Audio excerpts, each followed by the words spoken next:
C'est un billet qui ne passe pas inaperçu. Mais pourtant, sa disparition ne bouleverse pas les Strasbourgeois. Depuis hier, le billet de 500 € n'est plus imprimé. Il est toujours possible de l'échanger et de l'utiliser, à condition d'en avoir dans son porte-monnaie. C'est quand même beaucoup d'argent si vous faites la conversion. Je sais qu'il ne faut plus, mais je suis de la génération où j'ai connu les francs. J'ai travaillé 39 ans dans un commerce. Bon, à partir du moment où il y a eu l'euro, je ne sais pas si j'en ai vu passer 10, des billets de 500. On peut toujours payer avec des billets de 50 ou des billets de 100, non? Donc non, je ne sais pas, je ne comprends pas trop.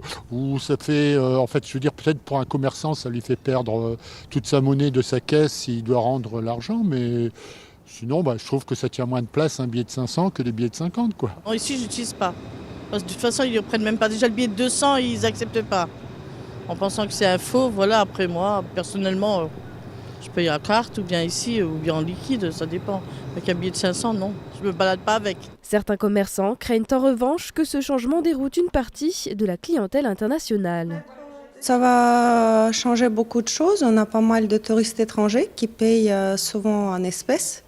Donc ça va être assez difficile pour eux de régler en espèces en boutique, de retirer déjà. D'autant plus que, par exemple, pour faire l'échange de leur monnaie contre l'euro, c'est aussi devenu très très compliqué sur Strasbourg.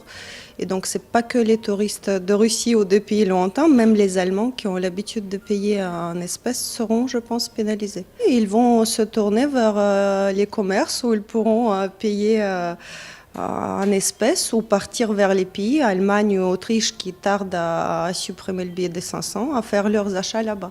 Autre pays, autre mœurs. De l'autre côté du Rhin, payer en espèces est beaucoup plus fréquent, y compris pour des grosses sommes. Même si la tendance va vers le paiement dématérialisé, ce garagiste voit encore passer quelques grosses coupures. Im Alltag nicht unbedingt. Klar, wenn es höhere Summen geht, war der 500-Euro-Schein praktisch, gerade wenn ein Fahrzeug hier im Autohaus in bar bezahlt wird. Dann ist natürlich die Menge an Geld nicht so groß, weil die Scheine größer sind. Aber der Fall, dass ein Fahrzeug bar bezahlt wird, wird immer geringer aufgrund der heutzutage schnell möglichen Überweisungen oder auch der EC-Kartenzahlung. Von dem her gibt es da keine Probleme, dass der 500-Euro-Schein abgeschafft wird. Es sind vermehrt eher die älteren Leute, die es gewohnt sind, von früher noch alles in bar zu bezahlen. Les Allemands bénéficient d'un sursis. Ici, le billet sera encore imprimé pendant 3 mois. Mais cela ne devrait pas trop changer leur quotidien.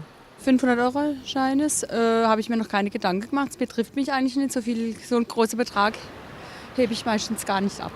Wenn es jemand nützt, ist es vielleicht ein bisschen doof, aber wenn man es nicht nützt, ist es okay. Ich zahle gern mit Bargeld, aber mit kleineren Scheinen. Also nicht mit 500, sondern 200, 100 und vor allem mit 50-Euro-Scheinen. Aber nicht über 1000. Bei großen Summen alles per Internet oder Überweisung. Ich bräuchte jetzt keinen 500-Euro-Schein. Mir sind die kleinen Scheine ehrlich gesagt lieber als die großen. Weil viele Geschäfte nehmen eben die 500-Euro-Scheine auch nicht so gerne an. Also gerade so diese kleinen Geschäfte hier. Même si la tendance est au sans contact, les autres billets ne devraient pas disparaître de sitôt.